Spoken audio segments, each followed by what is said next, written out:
আসসালামু আলাইকুম। উত্তরণের পক্ষ থেকে সবাইকে স্বাগত জানাচ্ছি উত্তরণের নতুন প্রোগ্রাম মান্থলি ইনসাইটস প্রোগ্রামে।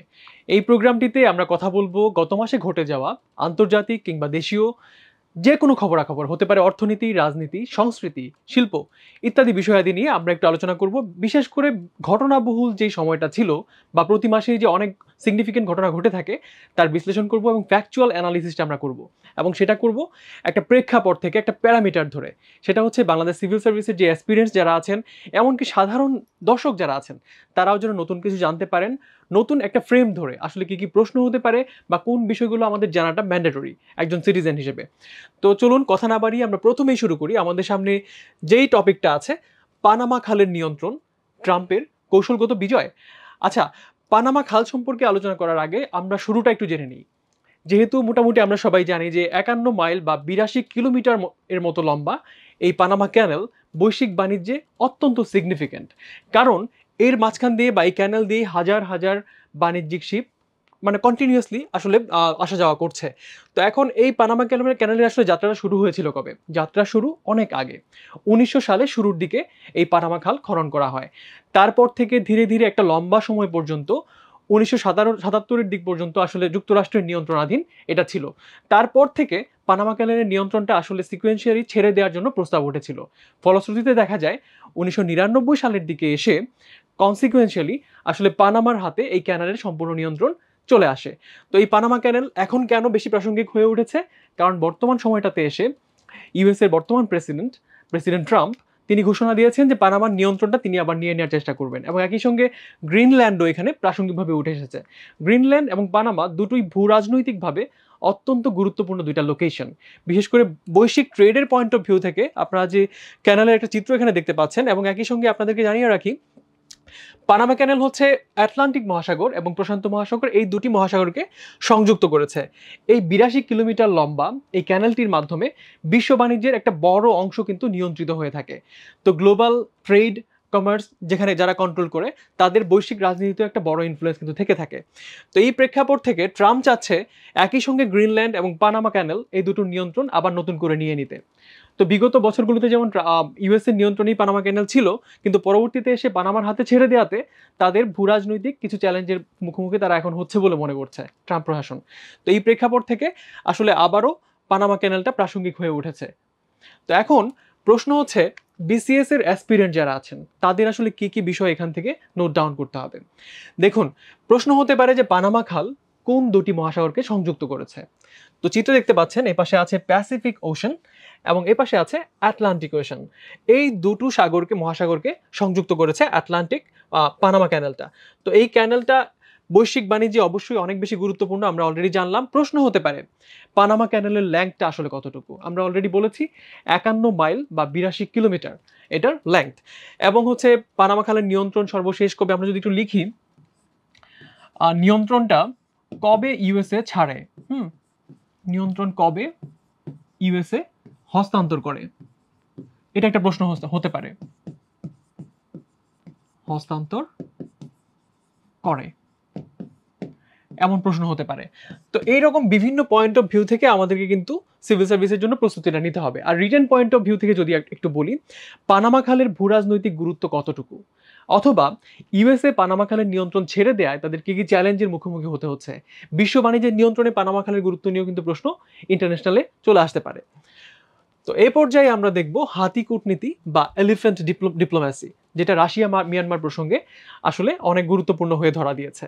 তো এই পয়েন্টে কথা বলার আগে আপনারা নিশ্চয়ই বিগত বছরের বিসিএস পিলির একটা প্রশ্ন দেখেছেন, ওলফ ওয়ারিও ডিপ্লোম্যাসি। আমরা যদি একটু লিখি, ওলফ ওয়ারিয়র ডিপ্লোম্যাসি, নেকড়ে যোদ্ধা কূটনীতি বাংলায় বললে। তো এই কূটনীতি কিন্তু ইনিশিয়েট করেছিল কারা? এটা করেছিল চীন। তো যেহেতু বিভিন্ন ধরনের কূটনীতি নিয়ে প্রিলি পয়েন্ট অফ ভিউ থেকে, রিটেন পয়েন্ট অফ ভিউ থেকে প্রশ্ন চলে আসে, ইভেন ভাইভাতেও প্রশ্ন আসে। তো এখানে যেহেতু এলিফ্যান্ট ডিপ্লোমেসিটা আমরা দেখতে পাচ্ছি, তো এলিফ্যান্ট ডিপ্লোমেসি কিন্তু প্রাসঙ্গিকভাবে সামনে এসেছে রাশিয়া এবং মিয়ানমারের প্রসঙ্গ থেকে। রাশিয়াকে মিয়ানমারের পক্ষ থেকে 6টি হাতি উপহার দেওয়া হয়েছে। কেন? কারণ রাশিয়া তাদের কাছ থেকে কিছু অস্ত্রশস্ত্র ক্রয় করেছে বা তাদের যুদ্ধ জাহাজ কিছু ক্রয় করেছে, যেগুলোর মধ্য দিয়ে আসলে তারা লেভারেজ পাওয়ার জন্য, from an war point of view কিছু লেভারেজ পাওয়ার জন্য রাশিয়া মিয়ানমার এই তাদের সম্পর্কটাকে আবার পুরো নতুনভাবে উদ্যম নিয়ে শুরু করার জন্য আসলে এই এলিফ্যান্ট ডিপ্লোমেসি ইস্যুটাও কিন্তু এখন বেশি প্রাসঙ্গিক হয়ে উঠেছে।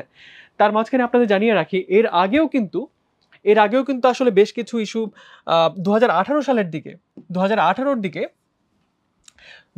দিকে কিন্তু হচ্ছে ইউএস মিয়ানমার রাশিয়াকে বেশ কিছু উপহার দিয়েছিল, এরকম হাতি উপহার দিয়েছিল। তো হাতির এলিফ্যান্ট ডিপ্লোমেসি নতুন টার্ম হিসেবে ডিপ্লোম্যাটিক পয়েন্ট অফ ভিউ থেকে আপনারা কিন্তু এটা একটু মাথায় রাখতে পারেন। আর বিশেষ করে টিকা আসতে পারে, যদি আমরা রিটার্নের কথা বলি, হ্যাঁ টিকা চলে আসতে পারে রিটার্নে। আর পাশাপাশি প্রশ্ন হতে পারে যে হাতি কূটনীতি বা এলিফ্যান্ট ডিপ্লোমেসি কোন কোন দেশ সম্পর্কিত, তখন আপনাকে উত্তর করতে হবে রাশিয়া এবং মিয়ানমার সম্পর্কিত।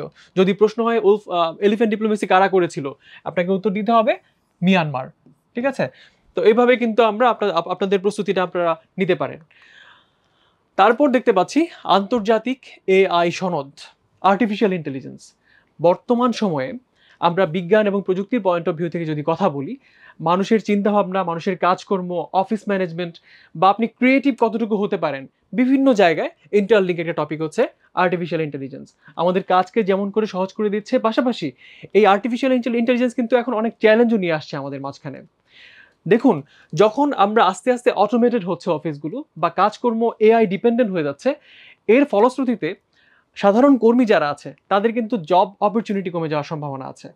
তো সেই জায়গা থেকে, এবং এখানে এই সনদটা করা হয়েছে মূলত যেই কারণটাতে এআই এর যে চ্যালেঞ্জগুলো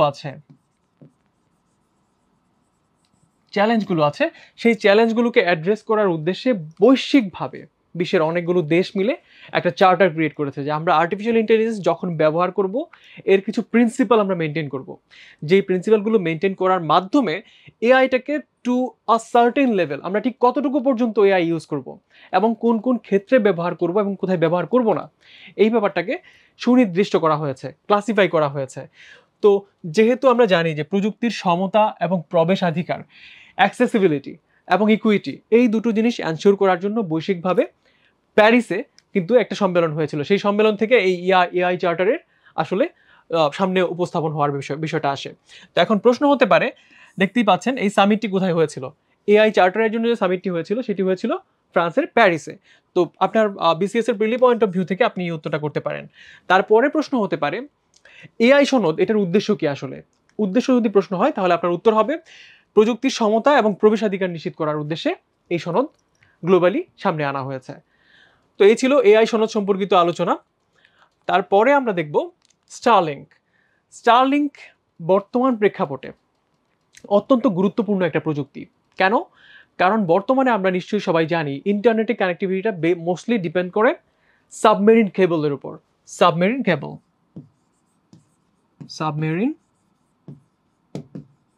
কেবল। তো সেই সাবমেরিন কেবলের জায়গাটা থেকে এখন চেঞ্জ করে বর্তমান প্রেক্ষাপটে স্টারলিংক একটা ইনোভেটিভ প্রযুক্তি নিয়ে এসছে, যার ফলে আসলে স্পেস থেকে ইন্টারনেট কানেক্টিভিটি আপনি পাবেন। আপনার জন্য ডিরেক্ট ওয়্যার কানেকশন বা সাবমেরিন কেবলের প্রয়োজনটা এখানে আর হচ্ছে না। তো এর ফলশ্রুতিতে যেটা হবে, দেখেন বাংলাদেশে এবং বিশ্বের অন্যান্য বেশ কিছু দেশেও কিন্তু আসলে স্টারলিংক নিয়ে আসার জন্য কথাবার্তা হচ্ছে। তো এখন আমরা এখানে দেখতে পাচ্ছি বাংলাদেশের ইন্টারনেট কানেক্টিভিটির বেশ কিছু স্পেসিফিক ডেটা দেখেন। 13.18 crore internet connections currently in Bangladesh.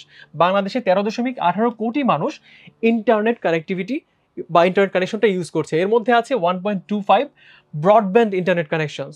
তো আপনি যদি একটা ফ্ললেস কানেক্টিভিটি আপনার সিটিতে বা আপনার দেশে আপনি এনশিওর করতে চান, তাহলে হাইলি যদি আপনি সাবমেরিন কেবল ডিপেন্ডেন্ট হন, এটা যে কোনো সময় ডিসরাপ্টেড হওয়ার সুযোগ থাকে। পাশাপাশি উচ্চ প্রযুক্তি হওয়ার ফলে স্টারলিংক ব্যবহার করার মাধ্যমে আপনি কিন্তু এক্সট্রা কিছু অ্যাডভান্টেজও পাবেন। তবে এর কিছু চ্যালেঞ্জও আছে।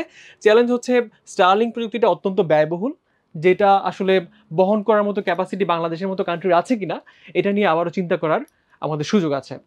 তো এখন প্রশ্ন হচ্ছে, দেখুন স্টারলিংক কানেকশনের মানে ঠিক কস্টটা কতটুকু এটা নিয়ে এখানে বলা আছে। Starlink internet cost $90 to $120 per month. That's a huge expense.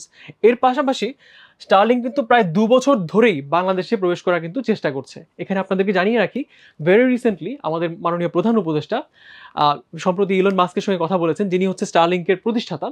তার সঙ্গে কথা বলেছেন যে বাংলাদেশে আসলে কিভাবে কতটা ফিজিবল ওয়েতে স্টারলিংক কানেকশন আমরা নিতে পারি।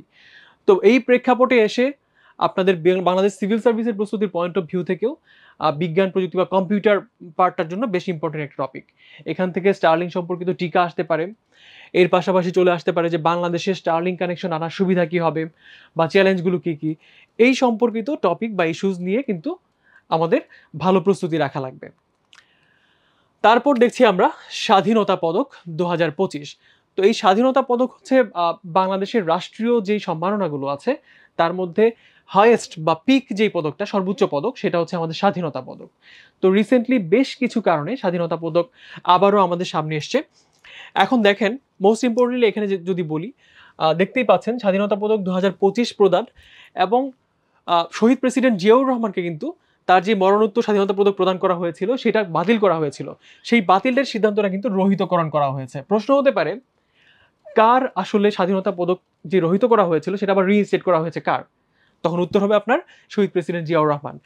এখন 7 জন ব্যক্তি আসলে স্বাধীনতা পদক পুরস্কার পেয়েছেন এবছর। তাদের মধ্যে আমরা যদি একটু দেখি কে কে আছেন। অধ্যাপক জামাল নজরুল ইসলাম, যিনি মরণোত্তর এই স্বাধীনতা পদক পুরস্কারটা পেয়েছেন। তার ক্ষেত্রটা ছিল বিজ্ঞান এবং প্রযুক্তি। তো প্রফেসর জামাল নজরুল ইসলামকে আপনারা অনেকেই চিনেন তার বিখ্যাত লেখনী এবং তার যে কন্ট্রিবিউশন, তার জন্য গ্লোবালি তিনি আসলে অত্যন্ত সুপরিচিত একজন মানুষ। তারপরে আছেন মীর আব্দুস শুকুর আল মাহমুদ, তিনি পেয়েছেন মরণোত্তর পুরস্কার স্বাধীনতা পদক। তিনি পেয়েছেন সাহিত্যে তার যে লিটারেরি কন্ট্রিবিউশন সেটাকে স্মরণ রাখার জন্য আমরা আসলে তাকে এই পদকে ভূষিত করেছি। আছে নভের আহমেদ, যিনি সংস্কৃতিতে এই পুরস্কারটা পেয়েছেন। আছে স্যার ফজলে হাসান আবেদ, ব্র্যাকের প্রতিষ্ঠাতা। তার যে লাইফ লং জার্নি, স্ট্রাগল এবং ব্র্যাক প্রতিষ্ঠা করার পর আমাদের সোসাইটিতে সোশিও ইকোনমিক যে ডেভেলপমেন্ট হয়েছে, মানুষের জীবনের প্রতিটি ক্ষেত্রে, বাংলাদেশের মানুষ থেকে শুরু করে গ্লোবালি বিভিন্ন জায়গায় যে চেঞ্জগুলো আমরা দেখেছি, এই ফজলে হাসান আবেদ স্যারের কন্ট্রিবিউশন হিসেবে এই পয়েন্ট অফ ভিউ থেকে তাকে এই স্বাধীনতা পদক 2025 প্রদান করা হয়েছে। তার ক্ষেত্র ছিল সমাজসেবা। এখন খুবই ইম্পর্টেন্ট প্রশ্ন এটা, নেক্সট পিলিতে চলে আসতে পারে যে 2025 সালে স্বাধীনতা পদক সমাজসেবায় কে পেয়েছিলেন? উত্তর হবে স্যার ফজলে হাসান আবেদ। তারপর দেখতে পাচ্ছেন মোহাম্মদ মাহবুবুল হক খান ওরফে আজম খান, তিনিও কিন্তু স্বাধীনতা পুরস্কার পেয়েছেন মুক্তিযুদ্ধ এবং সংস্কৃতি এই ক্ষেত্রে। এর পাশাপাশি জনাব বদরুদ্দিন মোহাম্মদ উমর, তিনি তার যে বিখ্যাত বইগুলো আছে আপনারা নিশ্চয়ই অনেকে পড়েছেন। তো এখন প্রিলিতে আপনারা একটা ব্যাপার খেয়াল করে দেখবেন, কোনো ব্যক্তি বা প্রতিষ্ঠান যখন বেশি প্রাসঙ্গিক হয়ে ওঠে, সেই ব্যক্তির সাহিত্যকর্ম, ব্যক্তির নিজের জীবন, তার বিভিন্ন প্রতিষ্ঠানের অ্যাফিলিয়েশন, বিভিন্ন দিক থেকে কিন্তু প্রশ্ন হতে পারে। তো আপনাদের জন্য যে কাজটা করতে হবে, আপনারা যেটা করতে পারেন, জনাব বদরুদ্দিন মোহাম্মদ উমরের লেখা বিখ্যাত বই যেগুলো আছে সেগুলো একটু এখন থেকেই নোট ডাউন করে রাখতে পারেন। ঠিক আছে? তারপরে সাথে দেখতে পাচ্ছি আমরা অত্যন্ত সিগনিফিকেন্ট একটা নাম, আবরার ফাহাদ, যিনি মরণোত্তর প্রতিবাদী তারুণ্য হিসেবে এই স্বাধীনতা পদক পেয়েছেন। তো এই বিষয়গুলো আসলে আমাদের জেনে রাখাটা অত্যন্ত প্রয়োজনীয়, পাশাপাশি বিশেষ করে প্রিলির প্রস্তুতির জন্য ইটস এ মাস্ট। এবারে দেখবো আমরা 21শে পদক। 21শে পদক হচ্ছে বাংলাদেশের দ্বিতীয় সর্বোচ্চ রাষ্ট্রীয় সম্মাননা। তো আমরা জানি যে হচ্ছে এই 21শে পদকটা প্রদান করা হয় সাধারণত 21শে ফেব্রুয়ারি উপলক্ষে, বা ভাষা শহীদদের যে অবদান, তাদের অবদানের প্রেক্ষাপট থেকে, বা তাদেরকে স্বীকৃতি যে দেওয়া হয়েছিল, বা যদি আমরা বলি ভাষা আন্দোলনের প্রেক্ষাপট থেকে কিন্তু এই 21শে পদকটা প্রদান করা হয়। তো দেখেন এখানে বলছে বিভিন্ন ক্ষেত্রে গুরুত্বপূর্ণ যে অবদান আছে সেই অবদানের স্বীকৃতি স্বরূপ 18 জন ব্যক্তি বা দলকে 21শে পদক প্রদান করা হয়েছে। এর মধ্যে বেশ কিছু নাম আছে অনেক বেশি গুরুত্বপূর্ণ। আমি যদি শুরুতেই বলি, বিজ্ঞান এবং প্রযুক্তি এই ক্ষেত্রটাতে এবছর 21শে পদক পেয়েছেন অত্যন্ত প্রমিনেন্ট কয়েকজন মানুষ, যাদেরকে আমরা অনেক আগে থেকেই তাদের অবদানের জন্য জানি। আপনারা নিশ্চয়ই জানেন অভ্র সফটওয়্যারটার কথা জানেন। সেই অভ্রের জনক মেহেদী হাসান খান এবং তার সঙ্গে রিফাত নবী এবং মোহাম্মদ তানবিন ইসলাম সিয়াম, শাবাব মোস্তফা, তারা সবাই মিলে কিন্তু এই 21শে পদক 2025 বিজ্ঞান এবং প্রযুক্তি খাতে পেয়েছেন। তো প্রশ্ন হতে পারে অভ্রর জনককে, বা হচ্ছে বিজ্ঞান এবং প্রযুক্তি খাতে 2025 সালে কারা 21শে পদক পেয়েছেন। এই জন্য 4টা নামই আমাদের কিন্তু খুব ভালোভাবে মাথায় রাখতে হবে। এখানে আরো যারা আছেন কয়েকটা সিগনিফিকেন্ট নাম আমরা বলি, সবাই সিগনিফিকেন্ট। এখানে ক্লিয়ারলি বলে রাখি, এখানে যে নামগুলো দেখতে পাচ্ছেন প্রত্যেকটা মানুষই তাদের ব্যক্তি জীবন, তাদের কন্ট্রিবিউশন দিয়ে এই দেশকে এনরিচ করেছেন, এই দেশে অনেক বড় অবদান রেখেছেন। তো তাদের মধ্যে সবাইকে নিয়ে আমাদের জানা থাকতে হবে। তবে প্রিলিতে তো আর সবাইকে নিয়ে আসে না, কিছু কিছু মানুষ বেশি গুরুত্বপূর্ণ হয়ে ধরা দেয়। তো এর মধ্যে দেখেন নাসির আলী মামুন, তিনি শিল্পকলা আলোকচিত্রে এই পুরস্কারটা পেয়েছেন। আছে মইদুল হাসান, তিনি কিন্তু গবেষণায় এই পুরস্কারটা পেয়েছেন। এখন প্রশ্ন হতে পারে মইদুল হাসানের লেখা বিখ্যাত বই কোনটি, এটা কিন্তু আপনাদের পারতে হবে। তো মইদুল হাসানের বিখ্যাত বইসমূহ সম্পর্কে আপনাদের প্রস্তুতি থাকতে হবে। আছে মোহাম্মদ ইউসুফ চৌধুরী, যিনি সমাজসেবায় পুরস্কারটা পেয়েছেন। শহীদুল জহির, যিনি মোহাম্মদ শহীদুল হক তার আসল নাম, তিনি হচ্ছে ভাষা এবং সাহিত্যে তিনি একুশে পদক পেয়েছেন। এর পাশাপাশি দল হিসেবে বাংলাদেশের জাতীয় নারী ফুটবল দল ক্রীড়ায় কিন্তু একুশে পদক পেয়েছে। তো এটা অত্যন্ত সিগনিফিকেন্ট, আলাদা করে এই পয়েন্ট আমাদের মাথায় রাখতে হবে, কারণ নেক্সট প্রিলিতে চলে আসতে পারে যে ক্রীড়াতে একুশে পদক 2025 পেয়েছিল কারা। আপনার উত্তর হবে বাংলাদেশ জাতীয় নারী ফুটবল দল। এবারে দেখতে পাচ্ছি ক্লোবং ব্লা, একটা নতুন সিনেমা, যেই সিনেমাটা আসলে ম্রো ভাষার প্রথম চলচ্চিত্র, ম্রো ভাষায় হওয়া প্রথম চলচ্চিত্র এটা। কারণ হচ্ছে দেখুন, উপজাতি পয়েন্টটা কিন্তু এই প্রেক্ষাপটে এসে অনেক বেশি গুরুত্বপূর্ণ হয়ে ধরা দেবে। প্রশ্ন হতে পারে ক্লোবং ব্লা এই শব্দটার অর্থ কি। এর বাংলা অর্থ হচ্ছে গিরি কুসুম, গিরি কুসুম, গিরি কুসুম। তো আমাদের যে কাজটা করতে হবে, যেহেতু ম্রো ভাষার প্রথম চলচ্চিত্র, প্রিলিতে এটা বেশি সিগনিফিকেন্ট, অন্যান্য জায়গায় এটা আসার সম্ভাবনা তেমন নেই। তো দেখেন এটার কাহিনীটা আসলে কি। কাহিনীটা হচ্ছে ইয়াংআন ম্রো এর কাহিনী অবলম্বনে এটা কাহিনীটা লিখেছেন ইয়াংআন ম্রো। প্রশ্ন হতে পারে কাহিনীটা কে লিখেছেন। আবার দেখেন এই মুভিটির পরিচালক ছিলেন প্রদীপ ঘোষ এবং প্রযোজনা করেছেন ডাক্তার মং উষা থোয়াই। তো এই বেসিক কয়েকটা তথ্য আসলে বিগত বছরের বিভিন্ন প্রশ্ন বিশ্লেষণ থেকে আমরা যেটা অ্যান্টিসিপেট করতে পারি, এই প্যাটার্নের প্রশ্ন কিন্তু আমরা অহরহই দেখি বিভিন্ন জায়গায়। বিশেষ করে একাডেমি পুরস্কার তো ইন্টারন্যাশনাল পয়েন্ট অফ ভিউ থেকে অনেক বেশি গুরুত্বপূর্ণ। তবে বাংলাদেশেরও বেশ কিছু পুরস্কার কিন্তু এই সিনেমাটা অলরেডি কিছু কিছু লিমিটেড পুরস্কার পেয়েছে এবং ভবিষ্যতেও সম্ভাবনা আছে। যেহেতু প্রথম চলচ্চিত্র, এই জন্য একটু আমাদের মাথায় রাখতে হবে। এবারে আমরা দেখব গাজা সংকট, যুদ্ধবিরতির চুক্তি লঙ্ঘন করে গাজায় ইসরায়েলের হত্যাযজ্ঞ। আমরা সম্প্রতি খেয়াল করেছি যে যুদ্ধবিরতির যে চুক্তি ছিল সেই চুক্তিকে লঙ্ঘন করে গাজায় যে আক্রমণটা হয়েছে, এর ফলশ্রুতিতে 400-র বেশি মানুষ, 400+ মানুষ নিহত হয়েছেন। তো এতে বেশিরভাগ মানুষই ছিলেন নারী এবং শিশু, বিশেষ করে 100-র বেশি শিশু কিন্তু এখানে নিহত হয়েছে। এর ফলশ্রুতিতে কিছু বিষয় সামনে চলে আসে। আসলে বৈশ্বিক যে মোড়লরা আছে, যাদের সুপারভিশনে আসলে এই ঘটনাগুলো ঘটছে, এই যে একটা বড় মানবিক সংকট, হিউম্যানিটেরিয়ান ক্রাইসিস, এ কিন্তু দেখেন জাতিসংঘের একটা বিশাল বড় রোল কিন্তু এখানে প্লে করার আছে। তো যেহেতু আমরা দেখছি এখানে বেশ কিছু সমস্যা সামনে এসেছে যে এই সংকটের ফলে, একে তো প্রথমত এটা একটা বিশাল বড় মানবিক সংকট। গাজার যে মানুষজন আছেন তারা কিন্তু তাদের স্বাস্থ্যসেবা,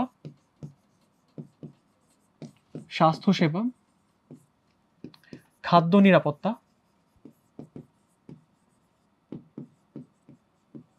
মানে তাদের সব ধরনের পয়েন্ট অফ ভিউ থেকে যত সিকিউরিটি আছে, হতে পারে তাদের লাইভলিহুডের সিকিউরিটি, তাদের যে আবাসন, মানে তারা বেশিরভাগ মানুষই কিন্তু গত 15 মাসের মধ্যে 1 লাখের বেশি মানুষ কিন্তু গাজা ছেড়েছেন।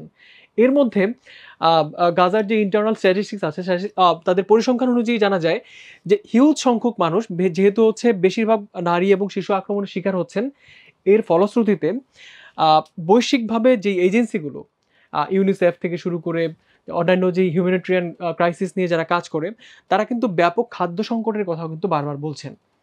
তো একজন সাধারণ নাগরিক হিসেবে বলি অথবা একজন কসমোপলিটান হিসেবে আমাদের কিন্তু একটা বড় রোল আছে। এই যে আক্রমণ হচ্ছে যেটা অন্যায্য, এবং ফিলিস্তিনের যে রাইট, সভারেন রাইট, সেই রাইটকে মানে অ্যাগ্রেশনের মাধ্যমে ইসরায়েল যে কাজটা করছে, এর বিরুদ্ধে আমাদের সবার সোচ্চার হওয়ার কিন্তু একটা বড় প্রয়োজন আছে। তো রিটেন পয়েন্ট অফ ভিউ থেকে বলি, প্রশ্ন আসতে পারে ইসরায়েল যে আক্রমণটা করছে ফিলিস্তিনে, এর প্রেক্ষাপটে বাংলাদেশের ভূমিকা আসলে কি হওয়া উচিত। এখানে আপনাদেরকে জানিয়ে রাখি, আমাদের সংবিধানের 25 নম্বর যে অনুচ্ছেদ আছে, সেই 25 নম্বর অনুচ্ছেদে বলা হচ্ছে বিশ্বের যে কোনো স্থানে যদি কোনো ন্যায়সঙ্গত আন্দোলন হয় অথবা ফিলিস্তিনের প্রতি যে আমাদের সাপোর্ট সবসময় থাকবে, এখানে ডিরেক্টলি কিন্তু আমাদের সংবিধানে বলা আছে যে তাদের ন্যায়সঙ্গত যে রাইট, সভারেন রাইট, সেই রাইটের জন্য যদি কেউ আবেদন জানায় বা আন্দোলন করে, তার প্রতি আমাদের সমর্থন থাকবে। তো সেই পয়েন্ট অফ ভিউ থেকে 25 নম্বর আর্টিকেল আমাদের সংবিধানের 25 নম্বর অনুচ্ছেদ অনুযায়ী আমরা বলতেই পারি যে রেসিজম বা হচ্ছে এই যে একটা যুদ্ধ হচ্ছে বা এই যে আক্রমণটা হচ্ছে ফিলিস্তিনে, এই আক্রমণের বিরুদ্ধে কিন্তু আমাদের সোচ্চার অবস্থান বরাবরই ছিল এবং ইন ফিউচার সেই সাপোর্টটা কিন্তু আমাদের থাকবে। তো বর্তমান প্রেক্ষাপটে যেহেতু যুদ্ধবিরতি লঙ্ঘন করে যে আক্রমণটা হয়েছে, এই আক্রমণের প্রেক্ষাপট থেকে ফিলিস্তিন ইস্যুটা আবারও নতুন করে আমাদের আর ভালোভাবে প্রস্তুতি রাখতে হবে এবং বর্তমান প্রেক্ষাপটে আসলে ইউএস এর যে রোলটা, ইউনাইটেড স্টেটস অফ আমেরিকা, যেহেতু ইউএস এর একটা বড় রোল এখানে আছে, তারা কিন্তু ইসরায়েলকে চাইলেই এই যুদ্ধবিরতি লঙ্ঘন করতে বিধিনিষেধ প্রদান করতে পারতো। তো সেখান থেকে যেহেতু এটা হয়নি, তো ইউএস এর রোলটা কি সেই রোলটা নিয়েও আমাদের ভালো জানা থাকতে হবে। তো এই কয়েকটা পয়েন্ট অফ ভিউ থেকে আসলে কিন্তু এই টপিকটাতে আমরা ভালো প্রস্তুতি রাখতে পারি। তো এই ছিল মান্থলি ইনসাইটস। আমরা চেষ্টা করেছি বিগত বছরের যে প্রশ্নের ধরন, সেটা হতে পারে এমসিকিউ বা প্রিলির প্রশ্ন, হতে পারে রিটেন, কোন কোন প্রসঙ্গ থেকে বা আঙ্গিক থেকে প্রশ্নটা হতে পারে এবং ভালো প্রস্তুতির জন্য কোন বিষয়গুলো আমাদের আলাদা করে একটু নিজেরা নোট ডাউন করে প্রস্তুতি নিতে হবে, সেগুলো আমরা আইডেন্টিফাই করার চেষ্টা করলাম। তো আশা করছি আপনাদের কিছুটা হলেও কাজে লাগবে।